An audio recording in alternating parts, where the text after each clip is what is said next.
Good morning. We'll call that the 2-minute warning and go ahead and get started. Thank you all for joining today. Today's topic for the FERC 2222.org initiative is communications between EDCs and DERAs. David Kathan, the chair of our advisory board, will be the primary presenter on this topic today. Happy to answer any questions as we go through. Just feel free to raise your hand and interrupt at any point in the presentation if you have questions. Alternatively, if you want to type in a question, you can type it into the chat, and we will address the questions in the chat as we roll forward through the conversation as well. Emily and I will attempt to monitor the chat and interrupt as needed to be able to answer those questions. So just a quick summary, these opinions expressed are ours and ours alone. While this is a DOE-sponsored initiative, we are holistically responsible for the content. The overall initiative creates bi-monthly reports, and in the alternate months provides a presentation of that report on these webinars. If you haven't been to the FERC2222.org website, I encourage you to do so. It has a full listing of key papers that have been published by key groups around the industry on the topic of DERs and DER integration. And the additional white papers and reports, everything that has been produced is there in conjunction with obviously the library of these key papers. The monthly reports were set up on a schedule of the key issues predominantly, and we provide current news and developments within each one of those, as well as the abilities and to how to navigate the tracker and be able to find the additional information about what is happening around industry related to this topic. And finally, the website, again, please go in. You can see all the reports that we've published to date on the key issues, providing kind of a histogram of the key events as they have occurred over the last year and a half. That we have been tracking this. All of the webinars are recorded. So if there are any potential specific issues that you're interested in, you can go back and watch the webinar and get kind of the color commentary on the report that was created. And I will turn it over to Suzanne Bertin to provide us an update on all of the current events and everything that is occurring. All right, thanks, Chris. And with that, let me run through a recap of some of the recent FERC activities related to 2222 compliance. So toward the latter part of 2025 and in early 2026, there were a few filings from the RTOs related to kind of finalizing their compliance plans. PJM had filed some tariff changes that had to do with how the RTO calculates the ELCC and the timing of their capacity auctions that will take place prior to the 2028 implementation. And these were approved by FERC in November. Additionally, in late October, NYISO had some filings that were informational, as well as getting some approval from FERC on 2 of their outstanding compliance filings. The issues here related to some tariff revisions for allowing technically capable DERs to be able to provide operating reserves and regulation service.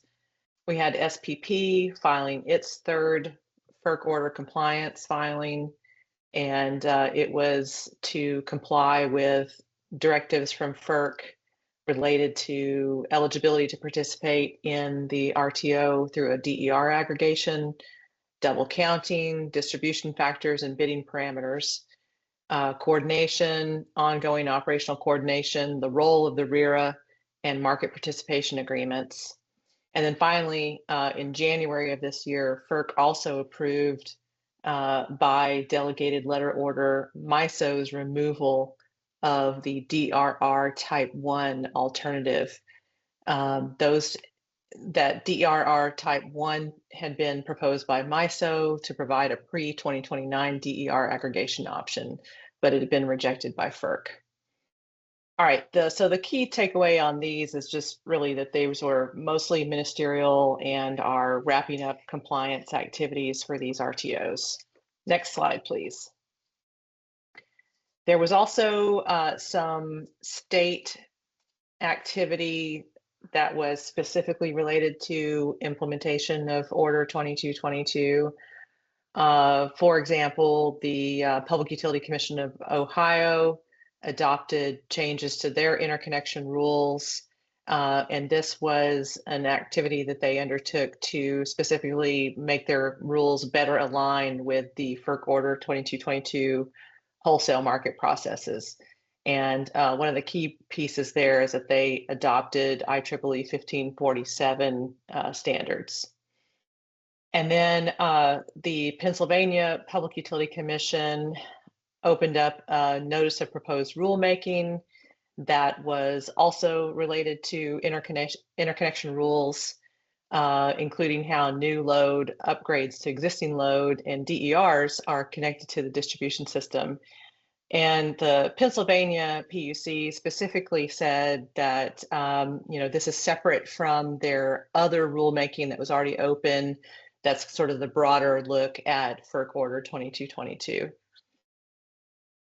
So in addition to those activities at state commissions that were specifically related to 2222 implementation, there's also, of course, a lot of activities going on that are broader DER and VPP related activities. So for example, we had the Oregon Commission opening up a rulemaking related to developing a framework for ownership, deployment, and use of microgrids and community microgrids for Oregon's electric companies. And this was required by legislation and requires them to establish this framework by March of next year. Additionally, the staff of New York Department of Public Service asked for and was granted an extension for filing their updated Grid of the Future plan that had been due at the end of December, so that now they've got till June of this year to take care of that. In Colorado, the Public Service of Colorado had its application for a distribution system plan and a virtual power plant program approved by the commission. And the Illinois Commerce Commission opened up a proceeding to update their renewable energy access plan, which is required by their state law. There is a substantial portion of this plan that has been submitted by the commission staff that focuses on DERs, demand response, energy efficiency, and virtual power plants to provide local relief and also defer other infrastructure upgrades. Next slide, please. And then finally, related to third-party aggregation for DR, there were a couple of developments related to that. With regard to the Iowa Utilities Commission, they issued a specific order that rescinds the prohibition in that state against aggregators of retail customers, or ARCs. The commission made a determination that lifting the prohibition on ARCs would immediately would allow for those ARCs to be able to bid DR into the 2026 MISO capacity auction. And they also stated that they still intend to move forward with a rulemaking proceeding this year on ARCs. Finally, in January, the Minnesota Court of Appeals found that the Minnesota Public Utility Commission did not have authority to issue a rule to ban ARCs in 2010, and therefore they vacated the 2010 rule that bans ARCs. Now, with that, I will hand off to Dave to talk about the topic of the day, which is DER communications between EDCs and DERAs. Thanks, Suzanne. Hi, I'm David Kathan, and what I will be talking about is the specific issue of communications between EDCs, utilities, and DERs, aggregators, or DERAs. This is actually a little bit of a deeper dive, but not extremely deep, on a subject that was raised already in an earlier webinar when we were talking about coordination. So the issue here is, during that coordination between EDCs and the DERAs, how is the communication going to be happening? Fundamentally, communications amongst the EDCs, the DERAs, and the RTOs and ISOs will be crucial in effective and reliable FERC Order 2222 implementation. And the communications need are twofold, and I'll go into more detail in the next several slides. First is information on the actual DERs and their usage to help for registration and perhaps for tracking. The second is information about DER operation in near real time or in real time, and also to information about possible overrides of DERs by EDCs. So a key point I wanted to make, and I'll make several times throughout this webinar, is that FERC does not have direct jurisdiction over EDC and DERA interaction or communication. It did require inside of Order FERC 2220 the development of a framework, but as far as the specific details of how that communications will happen, they're not contained in any of the RTOs and ISOs tariffs, and FERC has not required that. So talking about the first type of communication, so there is when the DER is being considered for participation in a DERA, the DER aggregator will need information on the characteristics of a DER, its location, its past operation, perhaps customer usage information to know what was going to be the potential operation of that DER. And this is all will be subject to privacy and cybersecurity rules and laws that are particular for any state or federal rules. This data can be provided through communicated through a variety of means. The most one identified here on the slide are a data portal, such as a DER registry, or it can be provided by direct transfer of information between EDCs and DERAs. As far as in terms of more operational information, there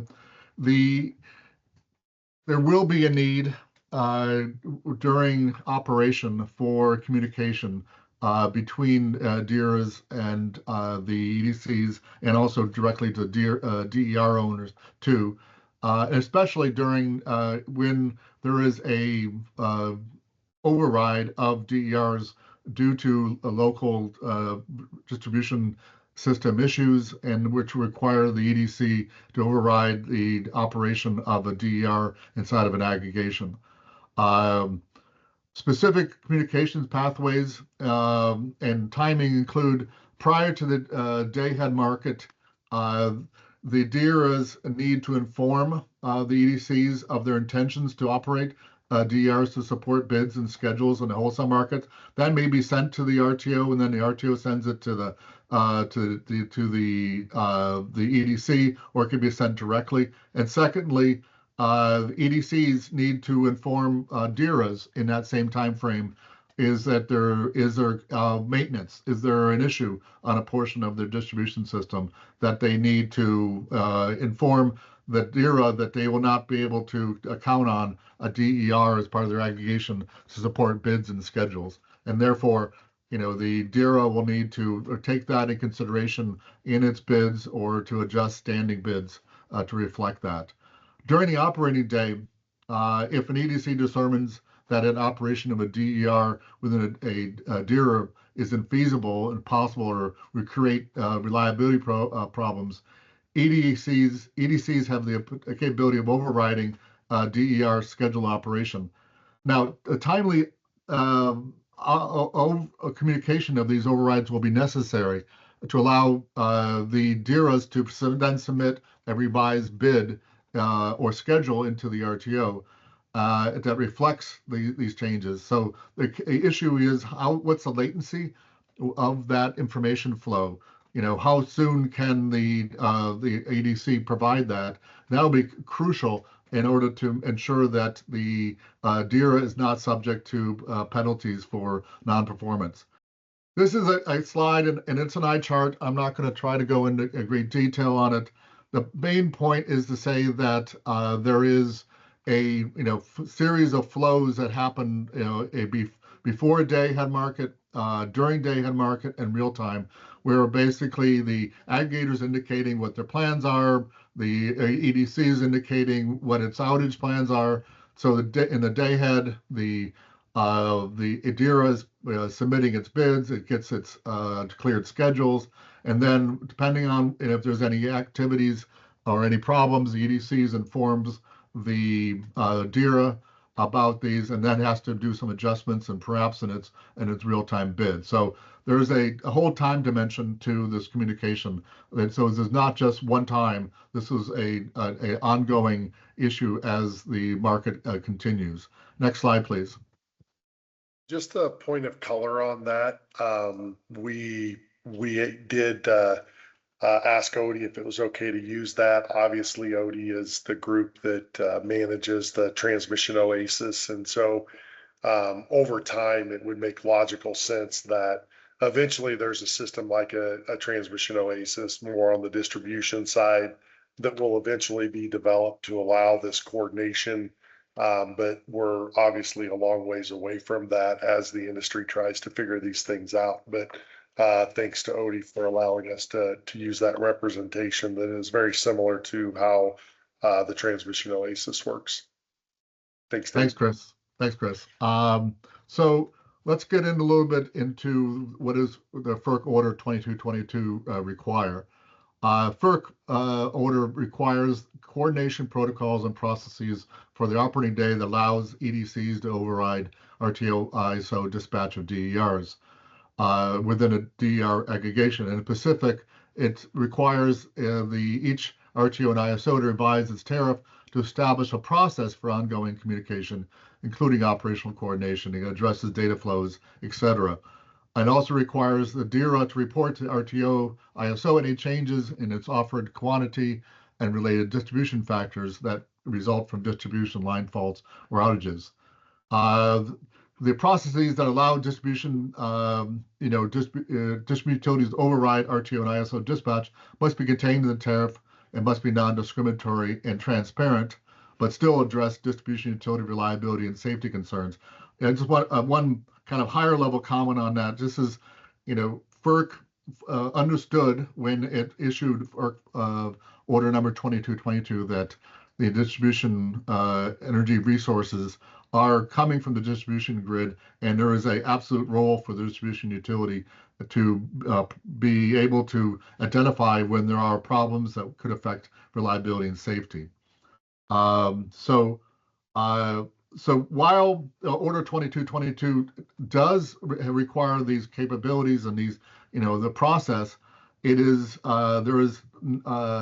pretty clear that the RTOs that are not required to have specific, processes.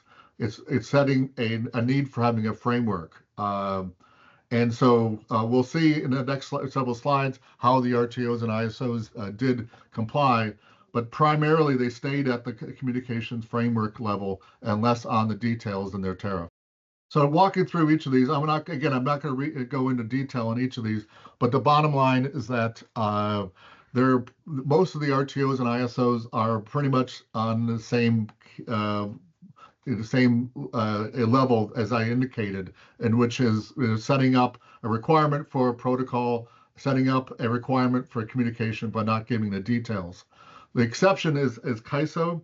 CAISO, as it does with other parts of its energy market, uses scheduling coordinator to do the communications. But it does require that any particular communication protocols communicated between the DERA and an EDC will be in a schedule of their distribution energy resource provider agreement. But as of early 2026, there has been no Schedule 4s refiled. Partially that's because there's been no DERAs participating. So we'll have to see how that changes into the future. Now, turning to the other RTOs and ISOs, all of these did submit and provided a framework for communications pathways in the day-ahead and real-time market, for example, like ISO New England.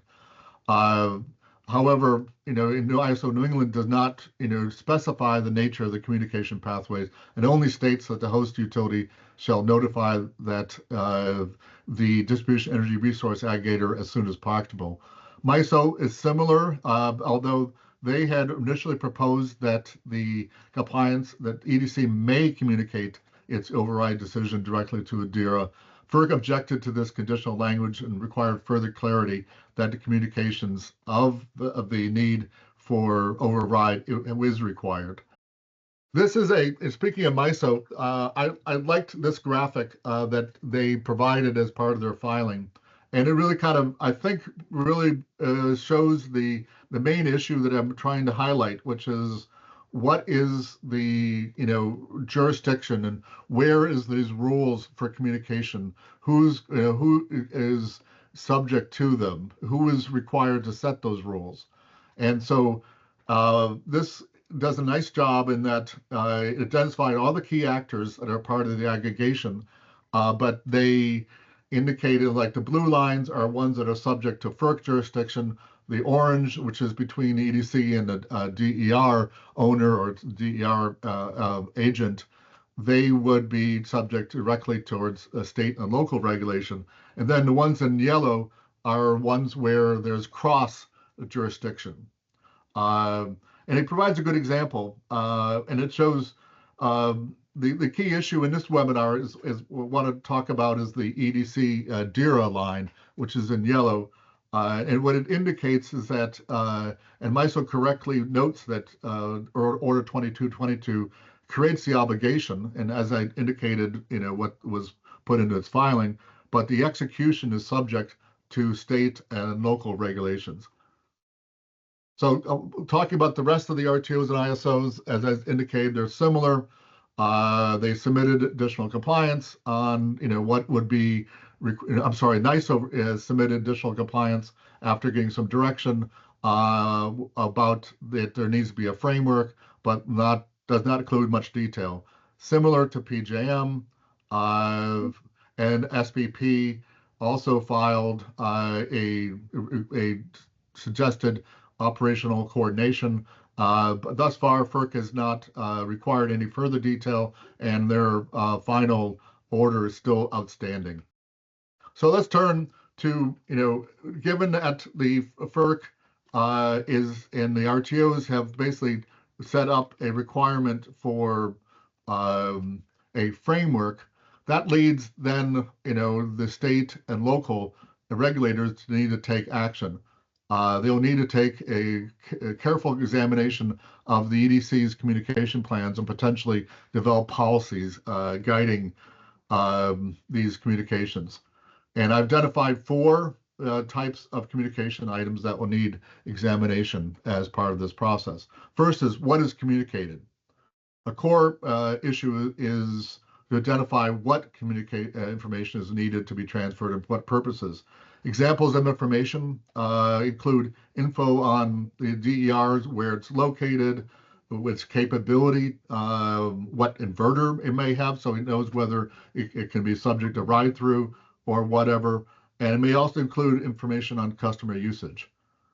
Secondly, how is it communicated? States should consider requiring standard formats and use of communication protocols like IEEE 2030.5 to facilitate accurate and timely communications. It is probably, we probably have need to follow a walk, jog, run on at least this issue is how it's communicated. Initially, while it will be ideal to do these communication protocols, when there's a small number of DERs, it's likely that this will be done, perhaps through email communications or through standard file transfers. But I recommend that if it starts getting larger numbers, that's going to be burdensome and unable to handle the throughput and the timeliness is required. So I recommend that you start looking into more of the standard protocols. The timeliness of communications, I've indicated already, the speed of exchange will be critical, especially during operational coordination. They'll require short latency. States may need to consider maximum latency requirements. A good example, and I'm not picking on any particular RTO, but typically the window for when a resource can change its bid or its schedule shuts down within about 40 minutes or so, or even shorter, prior to the actual operating moment. And so if our EDC has a problem and it happens 2 hours prior to that operating moment, it would be less ideal that they would be able to inform the DERA that prior to the closing that window that there is a problem so they can make adjustments.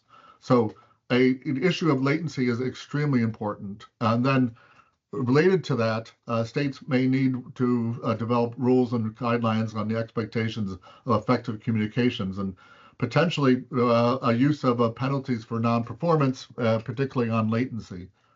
And finally, the development of these communications pathways and systems will require EDC information, effort, and expense. States will need to develop policies to assess prudent cost and cost recovery for these.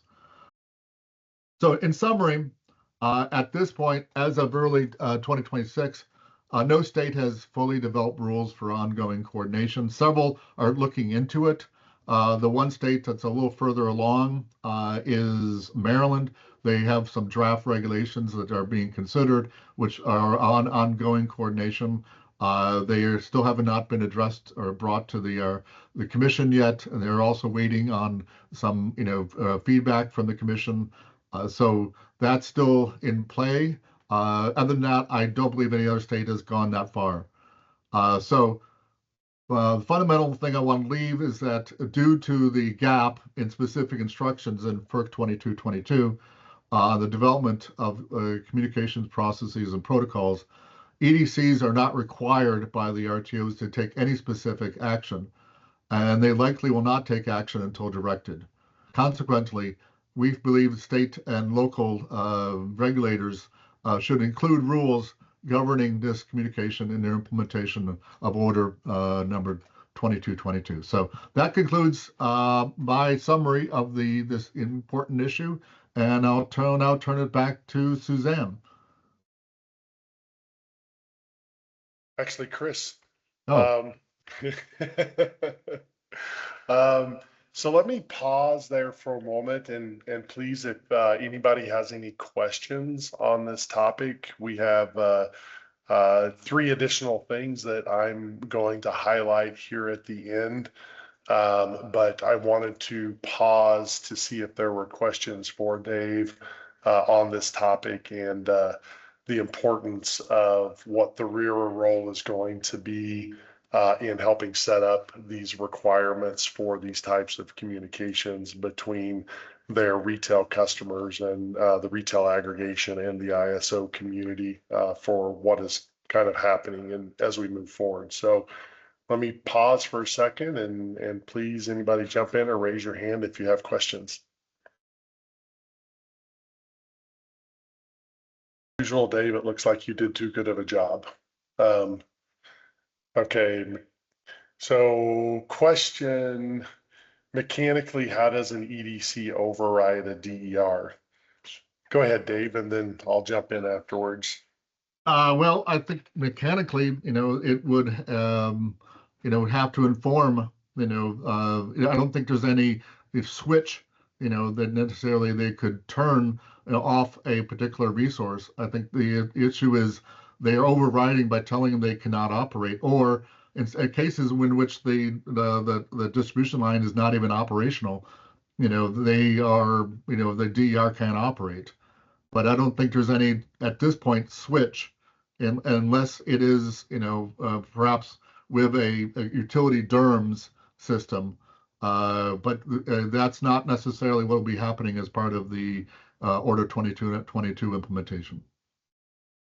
So just to add to that, technically, within the framework of a DER, you obviously have utility scale type resources that may be directly signaled from whether it's AGC for frequency following, or whether it's direct dispatch with direct communications to the utility from a utility scale type resource that has existing protocols and communication that exists between utility and ISO or the balancing authority. So at the utility scale, some of these things exist such that there could be a technical capability to isolate the DER and actually exclude it from participation. For the vast majority of all other DERs that are embedded in the distribution system, even the DERM systems and things like that aren't really set up yet to be able to have discrete control over things on a feeder, or specifically having their ability to exclude them. So the kind of crawl, walk, run thought process again will be notification for them not to participate or not to execute against the market signal for whatever the reliability or safety concerns may exist for that day. And again, this will largely be a topic for the RERA and the utilities to undertake state by state to put in place the appropriate protocols, both from a penalty perspective as well as an expectation perspective, for people to actually pay attention to these types of notifications as they go forward.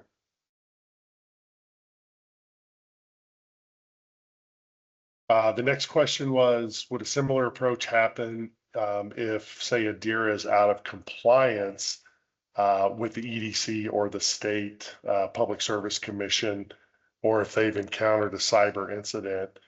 I believe that from the rules that each RERA for each state commission with their operators will be putting in place, the compliance requirements or market participation agreements that are structured with the DERAs will be vetted, obviously, by the ISO for market products, as well as utility programs will have their standard set of requirements. But I believe very specifically, if somebody is falling out of compliance, the different types of structures that we have learned as an industry for demand response, if a player is acting in bad faith, misrepresenting their aggregations or different pieces, they can be excluded immediately from participation and subject to all of the appropriate penalties. But I think that the cyber side of this is obviously of great concern. NERC has produced a very good cybersecurity report. DOE and NERC and FERC continue to work on the cybersecurity issue. And as we move closer to the edge of the grid, that cyber requirement is much more difficult for industry to manage when you have a third-party private group that is managing hundreds, thousands, millions of devices at the edge of the grid, and making sure that they are appropriately isolating any of that cybersecurity infrastructure on their side from the utility systems and ISO systems, such that whatever happens to their system can't come back into it. But this is definitely something that REERs will need to take a very clear view on in terms of the cybersecurity of the aggregators, the DERAs in particular in this case. Chris, there's a message or there's a question in the Q&A that was next before getting to the other ones in the chat. From Okay. Jacqueline Piero. I don't actually see it when I click on Q&A. Can you read it? Sure, I can also. Oh, I got it. Her. Do distribution level aggregators directly controlling behind the meter resources to participate in the wholesale market via DERA fit into the developing communications framework? Yes, very specifically, the definition of a DER by FERC is obviously front of meter or behind the meter both, and allows that opportunity for aggregators to create those aggregations. There is obviously more interaction at the state level when it's distribution connected, and even more so behind the meter because it has direct retail impacts to the retail tariff. There are examples that we have discussed prior regarding some states may say that if you're part of a net metering program, that the full value of your resource has been considered in that rule. Therefore, you cannot participate in any other program because of that. So there will be governing rules both for participation as well as the communication aspects. Dave, do you want to add anything else to that one? I think you kind of covered most of it. The only thing I would note is that, the requirement is for the DERA and the EDC to be communicating. And so how the DERA is able to get the information and the communications directly from the DERs that are part of its aggregation, that is an important issue, but that's not necessarily a state issue. This is an issue of, unless the state wants to take it on, this is more of how the business model of how the DERA will be working with its individual DERs. Perfect. And go ahead. I was going to say, Jacqueline, I saw you had your hand raised. I allowed you to unmute yourself if you have anything else to add. Yeah, thank you. That second part was what I was wanting to get to about how if the communications, having that extra layer of control and communications would help or create a gap. But so you're saying it's essentially out of scope, and that's helpful. Thank you. Great. The next question from Travis. This is a spectacular one due to I'm not sure if people are paying attention, but very much like the federal government has blacklisted certain types of equipment coming on to the bulk electric system from non-friendly countries, things like bulk transformers coming from China. I'm sure that everybody on the call is aware that there were transformers that were shipped to the United States that had secondary SCADA systems and things like that. So those were eliminated from the wholesale side of the equation. That is now moving further down the chain. There are a host of inverters that have been blacklisted for DERs at this point for those same specific reasons. For both firmware and software problems that were identified and very clearly recognized as bad actors. So I think that there is going to be a continuing list of these devices. I'm going to take a note that in our next report, we will provide a link to these resources that have been blacklisted. And we'll make sure that that is very, easily for people to find going forward. So I think that there will be a need that both DOE and NERC are working on this issue in terms of being able to make sure that this type of information is publicized appropriately, and people can be aware of things that have been blacklisted or are known problems in this regard. How can EDCs recover their implementation cost? Again, the open dockets in every state commission are going to define these parameters. FERC 2222 mandated the requirement that these items had to be brought and be available to market under obviously their authority as FERC. And so that structure and the requirements to enable that capability are obviously a mandate. And so I think that everybody's ability to work with their appropriate regulatory authority needs to be governed by that construct in terms of the cost of implementation. I will say that, as we have mentioned several times, we believe that FERC 2222 is a really good opportunity for the industry to collaborate and work together, and do not believe that it is a good idea for every utility to be creating their own systems.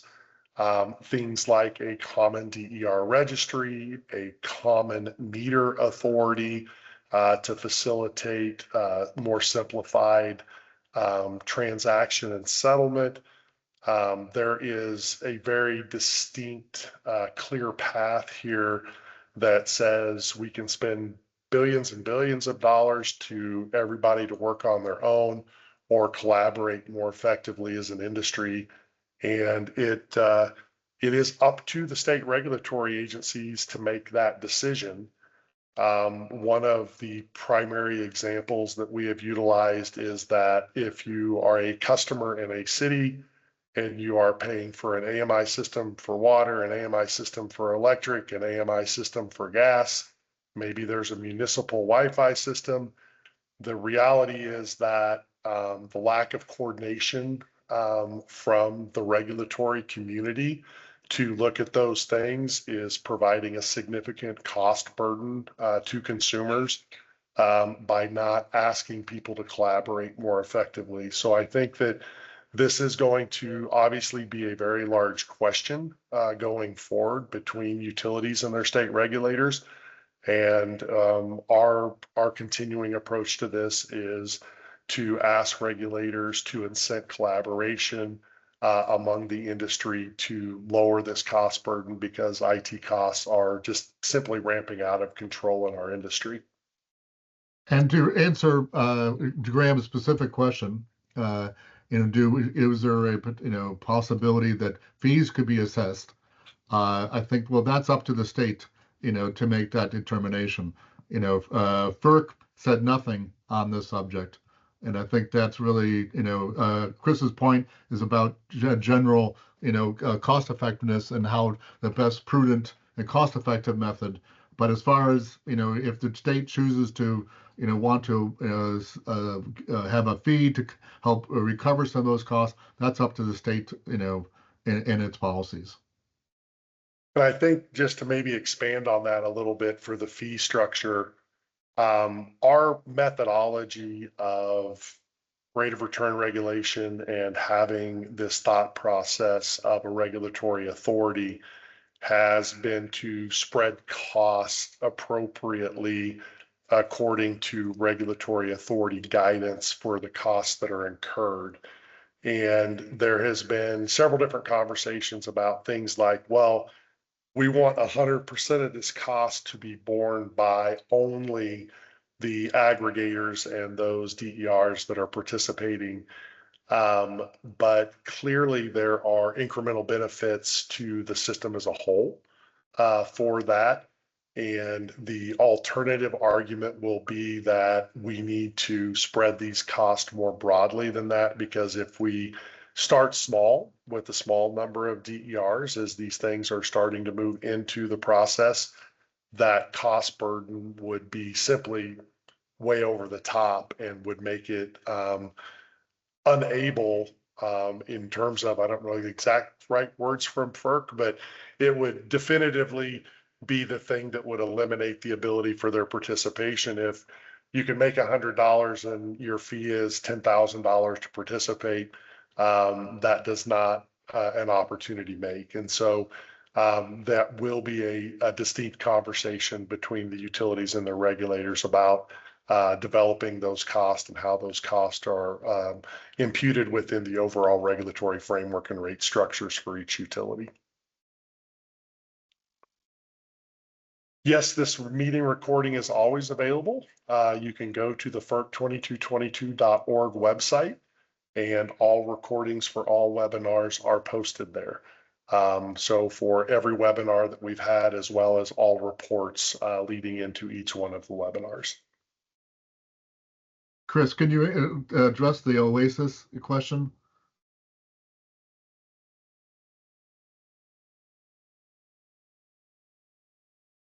So again, I think that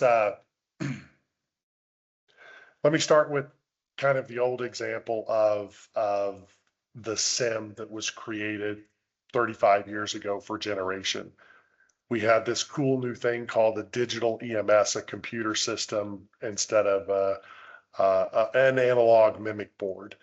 As we started implementing that, we found that we had to do custom interfaces to every single machine with every single vendor. And even though we only had, roughly 12,000 machines out there in the US at this particular time, it was still becoming a very high cost burden to maintain those interfaces. And so the idea of a common information model was born and has transitioned all the way to IEC for all of these different types, whether it's metering or DERs or transmission generation. We have SIMs for each one of those. The thought process of the OASIS, pardon me, when 888 and 889 was put in place, this exact same issue for coordination between the wires operator and the markets in a transparent fashion needed to be published so that you could say, hey, we're taking this transmission line out of service on these dates, and market needs to know that to understand what the possible implications for the resources tying to the bulk system are. As with 12,000 generators and as with a kind of minimum set of wholesale transmission wires operators, those kinds of systems were easier to create with the smaller volume. While it is very easy for us to say, hey, we need a distribution OASIS, the number of players involved, the amount of infrastructure involved, the number of distribution utilities that still don't even have digital mapping in a GIS format, this is going to be a very difficult issue for the industry to tackle. And I think what you will end up seeing is a provider, and I'll just use the ODI example again, since they currently run the OASIS. They have a lot of expertise and will likely, hopefully, be able to collaborate on at least a state-by-state basis, whoever that technology provider is, to be able to do that collaboration to create these systems. But they will eventually need to be stood up, because when you're talking about tens of thousands or millions of DERs, there's no possible way that our crawl methodology for notification is going to be sufficient on a go-forward basis. It's going to need to be a digital system.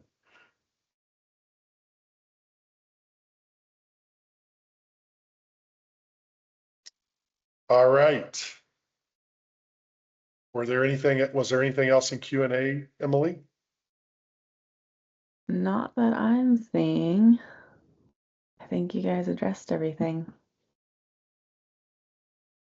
All right. Well, just 3 additional items, maybe 4. The first one is, as always, We constantly seek everybody's feedback and input. Send Suzanne a note if you're aware of anything happening at a local level, co-op, municipality, state regulatory authority, anything that has anything to do with this, and we'll get that into the tracker. As we said, we do our best here and are keeping track of most things, but obviously things will slip by us with the volume of activity as this continues to ramp. So please help us make this tool as good as it can be by providing us information if you see that you're aware of something that we haven't made note of yet. The second thing is I do want to make a quick mention. We will dive into this a little bit more in the coming months, but the FERC 901 ruling and modifications for Mod 32 are moving forward, which is the kind of first structured requirements for keeping track of DERs and making sure that the grid reliability coordinators and different groups are aware of what is on their systems and how that data is going to be put forward. The second thing that I wanted to make mention for everyone is the Virginia legislature, House Bill 434. Is that correct, Suzanne? I think that's the right number. That's right. All right. So that has passed their House. It is now with the Senate, we understand. But this is the first statewide move that begins to recognize DERs from my techno nerd standpoint, where DERs have always been, I believe, kind of talked about under a renewable umbrella versus the more effective technical umbrella that I believe that they represent. DERs embedded in a system, as long as the utility has visibility and control of those resources effectively, are about reliability, resiliency, and most importantly, affordability, because it improves grid utilization. The Virginia legislation is the first state legislation that has made specific note of the grid utilization issue.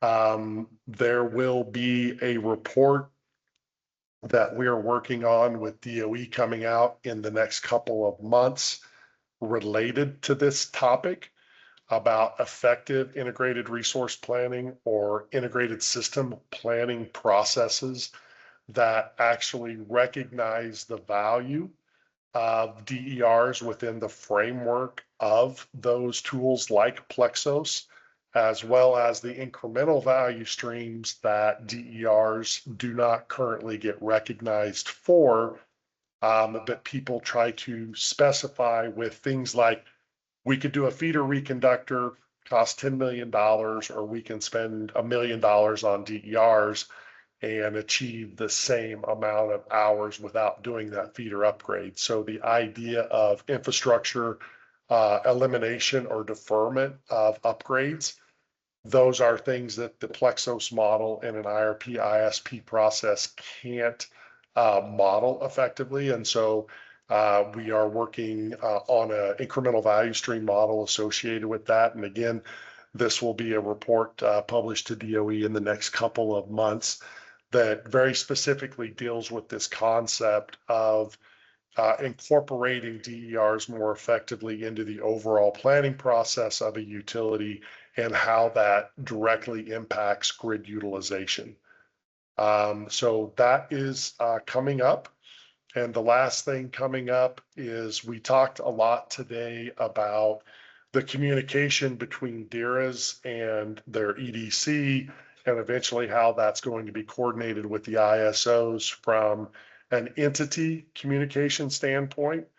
Our next report being released in a couple of months goes very specifically to the technical side of DER communications, talking about the standards like 1547, 2030.5, the different pieces of the manner in which these DER devices communicate in the sense of how the data is transferred back and forth, as well as the IEC SIM for DERs. While Scott Coe, the author of this particular report, is fond of saying that you can use a carrier pigeon to pass a paper message, right? Or we can wrap up a fully encrypted ICCP tunnel that's point to point and does, split-second communication. But the methodology of the transfer of that information is meaningless unless both ends of the equation understand the data that's going to be translated to and from, and the importance of that SIM in our industry as we start to manage this, because DERs, again, we don't have 12,000 DERs like the 12,000 machines 35 years ago. Instead, we're going to have millions or tens of millions of them. And this thought process of making sure that the data structures and standards are appropriate on both ends of that transaction are going to be infinitely more important for our industry going forward to be able to manage cost. And so that will be the next report that we are publishing for those very specific communication structures and data standards, getting into much more of the detailed aspects of that. So I will pause there momentarily to see if there are any additional questions or comments, and then we will wrap up.